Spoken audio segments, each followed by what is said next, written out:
Salut tout le monde et bienvenue sur ma chaîne. Si vous aimez le contenu que nous créons ici, n'oubliez pas de vous abonner et d'activer la cloche des notifications pour ne manquer aucune de nos prochaines vidéos. Comment devenir indépendant financièrement, voire même comment devenir riche?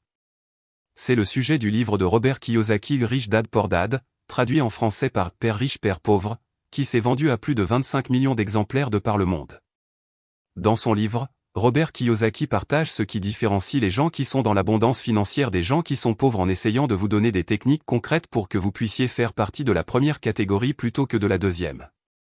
Ça vous paraît trop beau pour être vrai? Jugez en vous-même avec ce résumé illustré du concept du livre. Père riche, Père pauvre, c'est l'histoire de deux pères, l'un bardé de diplômes, l'autre titulaire d'un bac 2. Le père surdiplômé laissera à sa mort un héritage proche du néant avec même quelques factures impayées par-ci et par-là. Le père titulaire d'un bac 2 deviendra l'un des hommes les plus riches d'Hawaï et transmettra à son fils un véritable empire. Tout au long de sa vie, le premier prononcera de phrases du type « Je ne peux pas me permettre de m'offrir ceci ou cela », alors que le second dira « Comment puis-je me l'offrir ?» Le père riche enseigne dans ce livre à deux petits garçons d'inestimables leçons sur l'argent par le biais de leur propre expérience.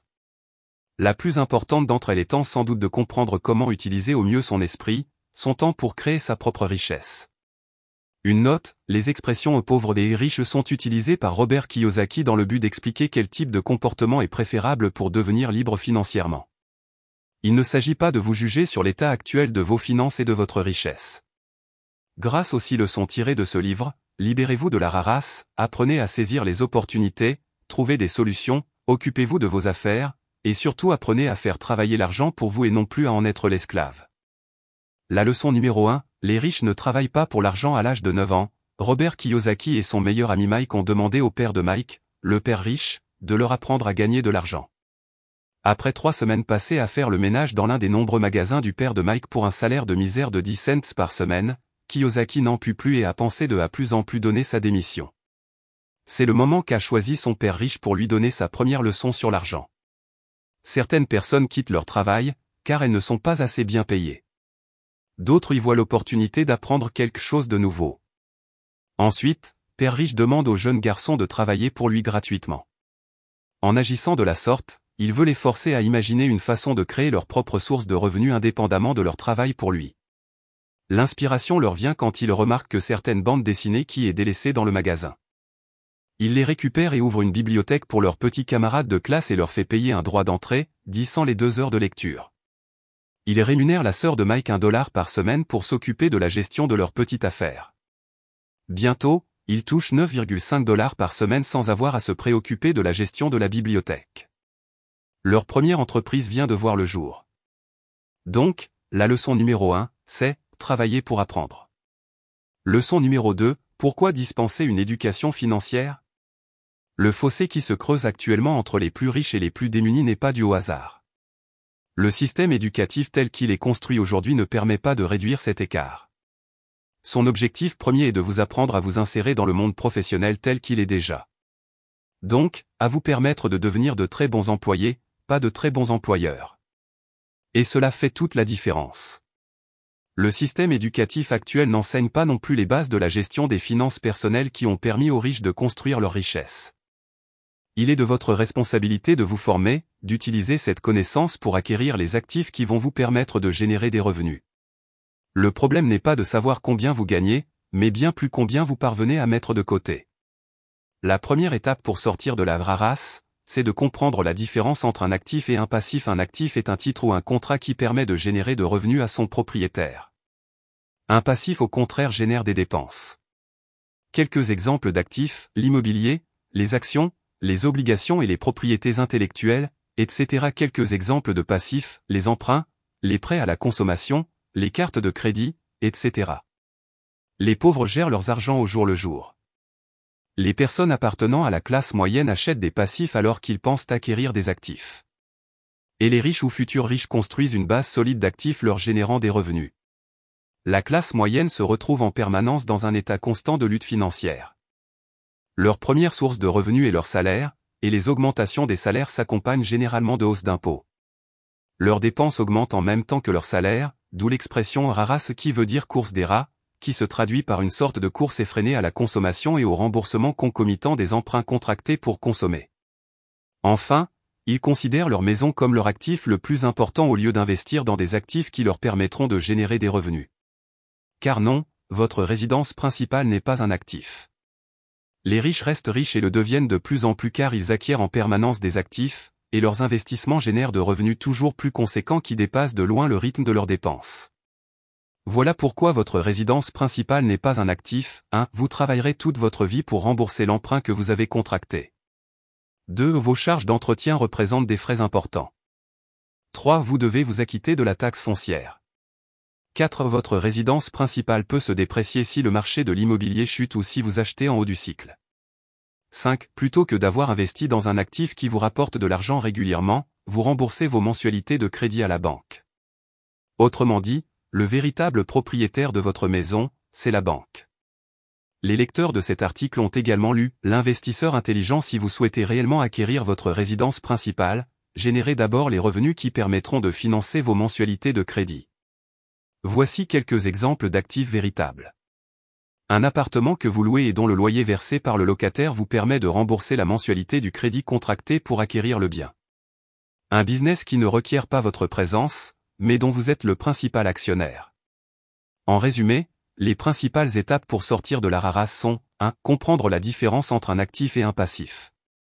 2. Concentrer ses efforts sur l'achat d'actifs générant des revenus réguliers. 3. Maintenir ses dépenses et ses dettes à un niveau minimal. 4. S'occuper de ses propres affaires. Leçon numéro 3. S'occuper de ses propres affaires. On en vient à la leçon numéro 3 qui est de s'occuper de ses propres affaires. Kiyosaki a débuté sa carrière professionnelle en vendant des photocopieurs Xerox. Grâce à ses revenus, il a investi dans l'immobilier. En l'espace de 3 ans seulement, les revenus générés par ses investissements dans l'immobilier ont excédé son salaire. Il a ensuite décidé de quitter l'entreprise pour s'occuper à plein temps de son propre business. Il savait que c'était la seule solution pour sortir de la rarasse. Donc, ne dépensez pas tous vos revenus. Construisez-vous un portefeuille diversifié d'actifs que vous dépenserez plus tard quand ces actifs vous rapporteront suffisamment. Leçon numéro 4, l'histoire des taxes et le pouvoir des entreprises. L'impôt sur le revenu a vu le jour en Angleterre dès 1874. Aux États-Unis, il a été introduit en 1913. Ce qui était au départ un plan pour faire participer les riches à la croissance et au développement de la nation, ensuite, était étendu à la classe moyenne et aux pauvres. Mais les riches possèdent une arme secrète pour se protéger des taxes particulièrement lourdes. Il s'agit tout simplement de leur entreprise. Elle leur offre de nombreux avantages en termes de fiscalité. Le mécanisme par lequel les riches minimisent leurs impôts est le suivant: les salariés d'entreprise 1. Gagnent de l'argent 2. Paient leurs impôts 3. Dépensent leur argent. Les propriétaires d'entreprise 1. Gagnent de l'argent 2. Dépensent leur argent 3. Paient leurs impôts. C'est possible tout simplement parce que toutes les charges qui sont payées par une entreprise sont déduites des impôts. Si vous avez gagné par exemple 10 000 € en tant que salarié, vous allez peut-être payer 20% d'impôts dessus. Il vous restera 8 000 €. Si votre entreprise a gagné 10 000 €, vous allez d'abord déduire de ces 10 000 € toutes les charges qu'elle a dû payer et vous allez ensuite payer l'imposition uniquement sur ce qui reste. Évidemment, vous ne pouvez pas faire n'importe quoi, et les lois varient d'un pays à l'autre. Donc, renseignez-vous auprès de votre comptable. Vous ne pouvez pas tous acheter avec votre entreprise, mais il y a pas mal des choses que vous pouvez faire passer dans les charges. Kiyosaki nous invite ensuite à prendre en considération les principaux composants de ce qu'il appelle le QI financier. 1. La comptabilité. Vous n'avez pas le choix. Si vous souhaitez investir en bourse, il vous faudra nécessairement avoir quelques notions de comptabilité pour savoir lire les rapports annuels des entreprises dans lesquelles vous souhaitez investir. Il en sera de même si vous souhaitez créer votre propre business. Là, je fais une parenthèse personnelle. Je ne suis pas d'accord avec Kiyosaki sur ce point. Je pense que la comptabilité, on peut très bien l'externaliser à des prestataires qui sont spécialisés, des experts comptables. Et il est possible d'investir aux bourses sans avoir à lire les rapports annuels des entreprises en investissant dans des trackers. 2. La stratégie d'investissement. Cette faculté s'affinera avec l'expérience, échangera avec des investisseurs et observer comment ils se comportent, assistera à des séminaires sur le sujet. 3. La loi du marché. Maîtriser la loi de l'offre et de la demande. Aucun chef d'entreprise ne peut réussir s'il ne maîtrise pas un tant soit peu cette base. Sachez comprendre le besoin de vos clients. 4. Le droit. Il faut un minimum de connaissances en droit pour faire croître votre business dans les bons clous. Perfectionnez-vous si besoin. Leçon numéro 5. Les riches créent leur propre richesse. La confiance en vous associer à un QI financier élevé seront sans aucun doute vos alliés les plus sûrs pour atteindre la liberté financière. Bien sûr, il vous faudra économiser chaque mois avant d'investir. Mais cela seul ne suffira pas. Prenons un exemple. Au début de l'année 90, l'économie de Phoenix était au plus mal. Des maisons achetées à 100 000 $ se vendaient à 75 000 $. Kiyosaki fit alors son marché aux enchères publiques de maisons saisies pour impayés et acquit le même type de maison pour 20 000 $. Il le revendit ensuite au prix de 60 000 $, réalisant au passage une plus-value plutôt confortable. Après 6 mois passés à agir de la sorte, il dégagea un bénéfice net total de 190 000 $ pour 30 heures réellement travaillées. Père Riche explique qu'il y a 2 types d'investisseurs. 1. Ceux qui achètent des packages d'investissement. Vous êtes dans ce cas lorsque vous confiez votre argent à un promoteur immobilier, un gérant de fonds. C'est une façon simple et claire de placer votre argent. 2. L'investisseur professionnel. Vous êtes dans ce cas lorsque vous occupez de vos propres investissements. Vous saisissez vous-même vos opportunités qui se présentent à vous. C'est ce type de comportement qu'encourage Père Riche. Pour cela, vous devez travailler 3 types d'attitudes. 1. Savoir identifier une opportunité que personne d'autre n'a vue. 2. Avoir la capacité de lever des fonds. 3. Savoir faire travailler ensemble des gens intelligents. Pour identifier une opportunité que personne d'autre n'a vue, vous devez apprendre à identifier ce qui fait vraiment la valeur ajoutée d'un business. Pensez-vous réellement que ce qui fait le cœur du business de McDonald's, ce sont les hamburgers? En réalité, le cœur de business de la chaîne de fast-food, c'est l'immobilier et la recherche d'emplacements stratégiques dans les quartiers les plus en vogue dans chaque ville du monde. Il y a une dernière chose qu'il vous faudra absolument maîtriser pour réussir dans vos investissements. C'est l'acceptation du risque. Vous devez apprendre à maîtriser vos émotions et à faire fi des éventuels échecs que vous subirez. C'est votre capacité à rebondir qui apportera la réussite, pas votre volonté de réussir tout de suite. Leçon numéro 6, travaillez pour apprendre. Ne travaillez pas pour l'argent, devenez un expert en marketing, en management et en communication. Les écoles forment des professionnels qui deviennent tellement spécialisés dans un domaine qu'ils ne savent plus comment se débrouiller dans d'autres et qu'ils ont ensuite besoin de se syndiquer pour protéger leur travail. La spécialisation n'est pas nécessairement dans l'optique qui nous occupe, mais bien plus de retenir la notion essentielle dans chaque domaine pour maîtriser les 20% qui apportent 80% de la valeur ajoutée de votre futur business. C'est ce genre d'enseignement que Père Riche a transmis à Robert et Mike. Mike a par la suite repris l'empire que lui laissait son père, alors que dans le même temps, Robert crée le sien via immobilier, lancement des nouveaux produits et des programmes d'éducation. J'espère que ce résumé vous a plu, que ça vous a motivé et que ça vous a donné des pistes concrètes pour être indépendant financièrement.